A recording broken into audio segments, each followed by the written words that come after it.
하늘성이의 러브스토리.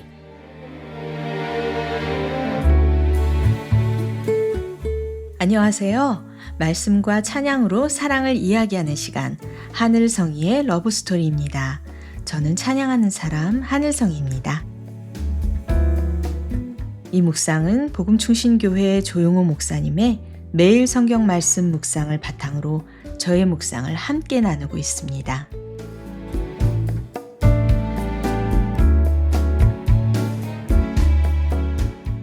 시간은 참 정직합니다. 기다림은 길고 고통은 더디고 외로움은 끝이 보이지 않는 터널처럼 느껴집니다. 그런데 이상하게도 사랑이란 것이 내게 들어오면 시간은 무너집니다. 7년이 며칠이 되고 고난이 이야기로 바뀌고 눈물이 기억이 됩니다. 오늘 말씀 속에서 우리는 그 시간을 뒤집어 버리는 힘, 사랑을 만나게 됩니다.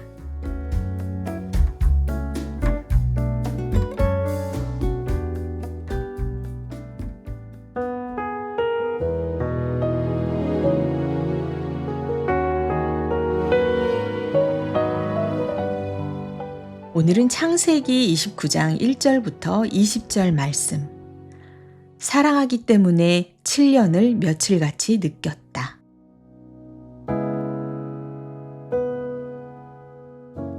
야곱이 줄곧 길을 걸어서 드디어 동방 사람들이 사는 땅에 이르렀다. 거기 들에 우물이 있는데 그 곁에 양떼 세 무리가 엎드려 있는 것이 보였다. 그곳은 목자들이 양떼에게 물을 먹이는 우물인데 그 우물 아귀는 큰 돌로 늘 덮여 있어서 양떼가 다 모이면 목자들이 우물 아귀에서 그 돌을 굴려내어 양떼에게 물을 먹이고 다 먹인 다음에 다시 돌을 굴려서 우물 아귀를 덮고는 하였다. 야곱이 그 목자들에게 물었다. 여보십시오. 어디에서 오시는 길입니까? 그들이 대답하였다. 우리는 하란에서 오는 길입니다. 야곱이 그들에게 또 물었다. 나홀이라는 분의 손자인 라반이라는 분을 아십니까? 그들이 대답하였다. 아, 예, 우리는 그를 잘 압니다. 야곱이 또 그들에게 물었다. 그분이 평안하게 지내십니까? 그들이 대답하였다. 잘 삽니다. 아, 마침 저기 그의 딸 라헬이 양떼를 몰고 옵니다. 야곱이 말하였다. 아직 해가 한창인데 아직은 양떼가 모일 때가 아닌 것 같은데 양떼에게 물을 먹이고 다시 풀을 뜯기러 나가야 하지 않습니까? 그들이 대답하였다. 그렇지 않습니다. 양떼가 다 모일 때까지 기다렸다가 양떼가 다 모이면 우물 아귀의 돌을 굴려내고서 양떼에게 물을 먹입니다. 야곱이 목자들과 말하고 있는 사이에 라헬이 아버지의 양떼를 이끌고 왔다. 라헬은 양떼를 치는 목동이다. 야곱이 외삼촌 라반의 딸 라헬과 그가 치는 외삼촌의 양떼를 보고 우물 아귀에서 돌을 굴려내어 외삼촌의 양떼에게 물을 먹였다. 그러고 나서 야곱은 라헬에게 입을 맞추고 기쁜 나머지 큰 소리로 울면서 라헬의 아버지가 자기의 외삼촌이라는 것과 자기가 리브가의 아들이라는 것을 라헬에게 말하였다. 라헬이 달려가서 아버지에게 이 사실을 말하였다. 라반은 누이의 아들 야곱이 왔다는 말을 듣고서 그를 만나러 곧장 달려와 그를 보자마자 껴안고서 입을 맞추고 자기 집으로 데리고 갔다. 야곱은 지금까지 있었던 일들을 라반에게 다 말하였다. 말을 듣고 난 라반은 야곱에게 말하였다. 너는 나와 한 피부치이다. 야곱이 한 달을 라반의 집에 머물러 있을 때에 라반이 그에게 말하였다. 네가 나의 조카이긴 하다만 나의 일을 거저 할 수는 없지 않느냐? 너에게 어떻게 보수를 주면 좋을지 너의 말을 좀 들어보자. 라반에게는 두 딸이 있었다. 맏딸의 이름은 레아이고 둘째 딸의 이름은 라헬이다. 레아는 눈매가 부드럽고 라헬은 몸매가 아름답고 용모도 예뻤다. 야곱은 라헬을 더 사랑하였다. 그래서 그는 제가 7년 동안 외삼촌 일을 해드릴 터이니 그때 가서 외삼촌의 작은 딸 라헬과 결혼하게 해주십시오 하고 말하였다. 그러자 라반이 말하였다. 그 아이를 다른 사람과 짝지어주는 것보다 너에게 짝지어주는 것이 더 낫겠다. 그러면 여기서 나와 함께 살자. 야곱은 라헬을 아내로 맞으려고 7년 동안이나 일을 하였지만 라헬을 사랑하기 때문에 7년이라는 세월을 마치 며칠같이 느꼈다. 야곱은 도망자의 신세로 길을 떠났습니다. 모든 것을 잃은 채 불안과 두려움을 안고 낯선 땅을 향해 걸어갑니다. 그런데 그 길에서 그는 한 사람을 만납니다. 라헬. 그리고 그 순간 야곱의 인생은 방향이 바뀝니다. 그는 말합니다. 제가 7년 동안 일하겠습니다. 그리고 성경은 이렇게 기록합니다. 야곱은 라헬을 사랑하기 때문에 7년이라는 세월을 마치 며칠같이 느꼈다.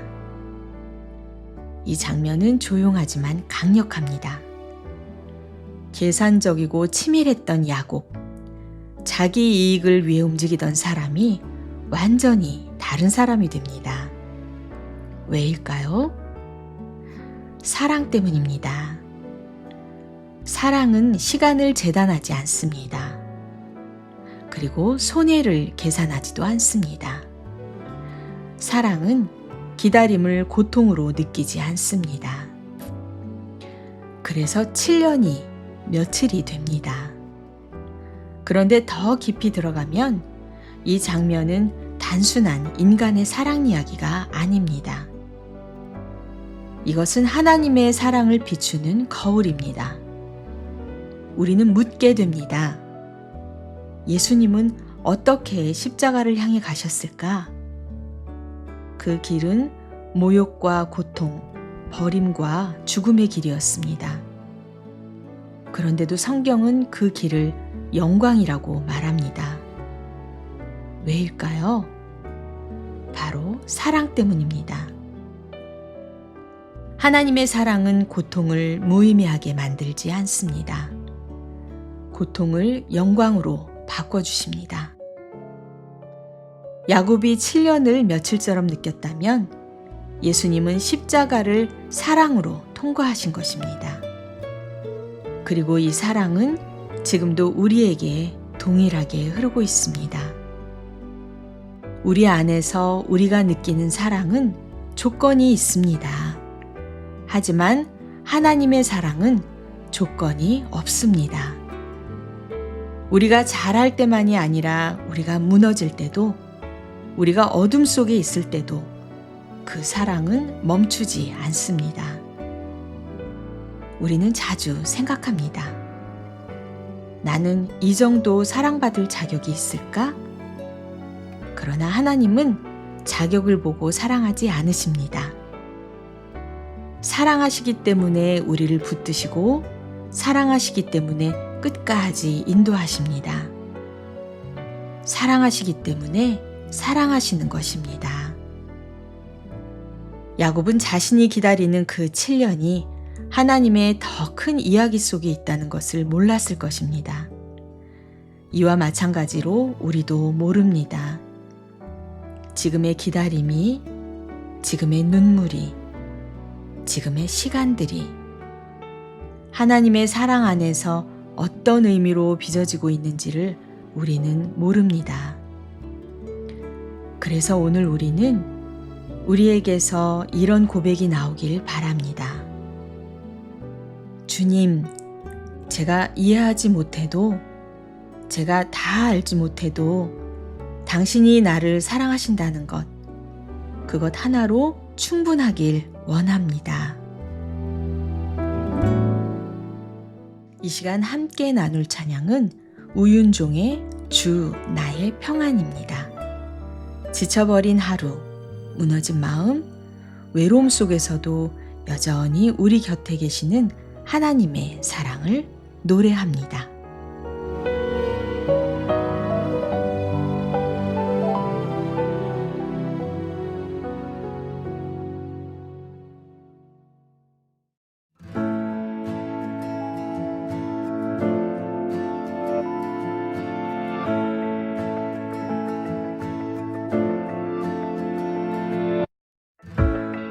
지쳐버린 하루에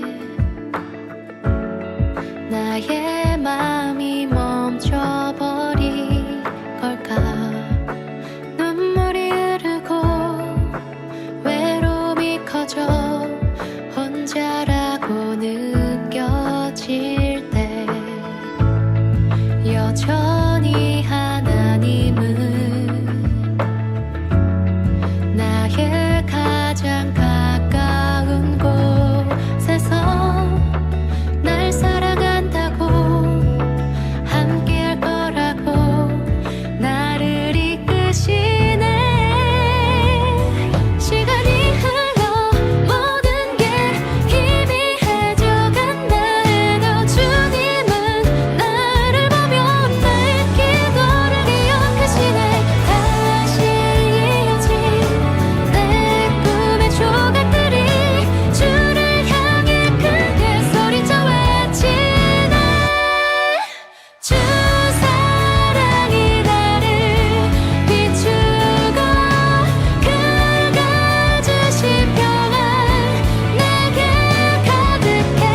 모든 내 이유 나의 주님을 엄마 다해 고백하네.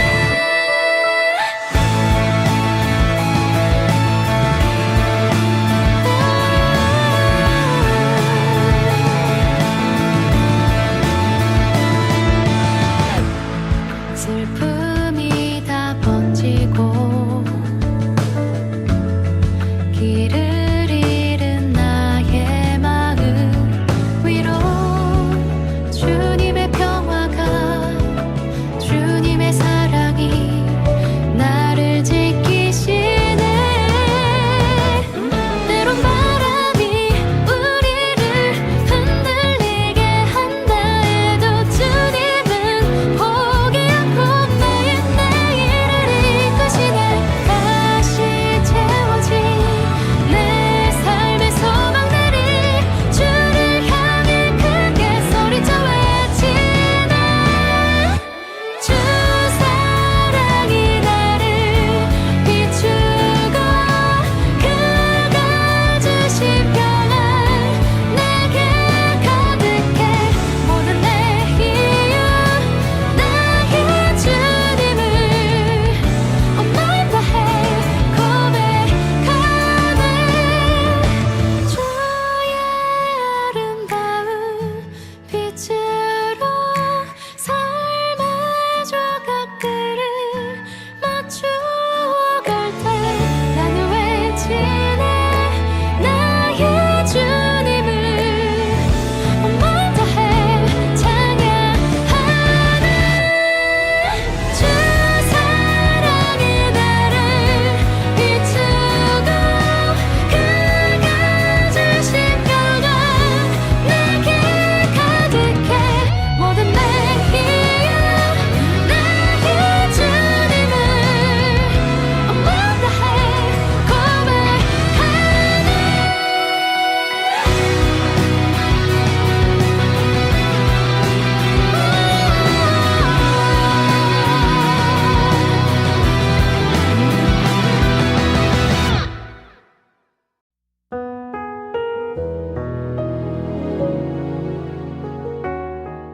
이 찬양은 마치 하루의 끝에 조용히 내려앉은 빛과 같습니다. 지쳐버린 하루에 나의 마음이 멈춰버린 걸까? 이 고백은 너무 현실적입니다. 우리는 멈춥니다. 지쳐서 무너져서 방향을 잃어버립니다. 그런데 그 자리에서 하나님은 말씀하십니다. 나는 여전히 여기 있다. 주 사랑이 나를 비추고 그가 주신 평안 내게 가득해. 이 부분은 야곱의 7년과 연결됩니다. 환경은 바뀌지 않았습니다. 일은 여전히 힘들었고 시간은 여전히 흐르고 있었습니다. 그런데 사랑이 그 시간을 바꿉니다. 찬양은 우리에게 이렇게 말합니다. 평안은 상황에서 오는 것이 아니라 사랑에서 온다. 그리고 그 사랑은 지금도 우리를 향해 조용히 그러나 분명하게 흐르고 있습니다. 사랑하는 여러분, 우리는 각자의 7년을 살아가고 있습니다. 어떤 이에게는 고통이고 어떤 이에게는 끝이 보이지 않는 기다림의 시간일 것입니다. 하지만 기억하십시오. 그 시간은 헛되지 않습니다. 하나님의 사랑 안에서는 그 모든 시간이 의미가 됩니다. 그리고 어느 날 돌아보게 되면 그 시간이 단 며칠 같았구나. 오늘도 그 사랑 안에 거하는 저와 여러분이 되기를 기도합니다.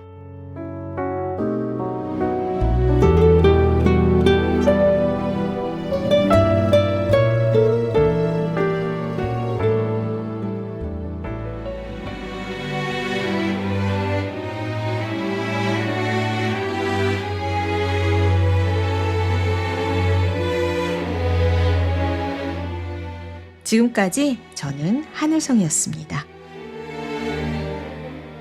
다음 시간에 또 뵐게요. 여러분 모두 평안하세요.